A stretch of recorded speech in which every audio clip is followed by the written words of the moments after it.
সমোসা খাবো সমোসা। হে আমি তো হাত ধুয়ে আসি না, হাতটা একটু ধুয়ে আসি। সমোসা ছাড় তো এখন নেই, সমোসাটা এভাবে খেয়ে নেই। হম হুম নম নম নম, সেই স্বাদ সেই স্বাদ। আমার সমোসা কে খেলো রে? জানি না স্যার। জানাস না মানে আমি তো এখানে খেয়ে গেলাম আমার সমোসা, জানি না স্যার।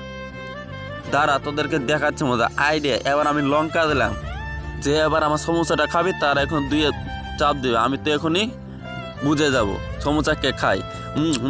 সেই স্বাদ সমোসা। হ্যাঁ, আমার পেট ব্যথা করতেছে কেন? স্যার স্যার দাঁড়ান দাঁড়ান, আমি যাবো আগে। বন্ধে যেতে হবে। দাঁড়া তোকে আজকে আমি দেখাচ্ছি মজা। আমি ইদারিং দেখতেছি ডান্সের ভিডিওতে সবাই লাইক কমেন্ট শেয়ার করে। আজকে আমি দেখতে চাই মাকে কত বেশি ভালোবাসে। যারা মাকে ভালোবাসেন তারা একটা লাইক করে চ্যানেলটি সাবস্ক্রাইব করে কমেন্ট বক্সে আই লাভ ইউ মা লিখে যাবেন। দেখতে চাই মাকে কত বেশি ভালোবাসে।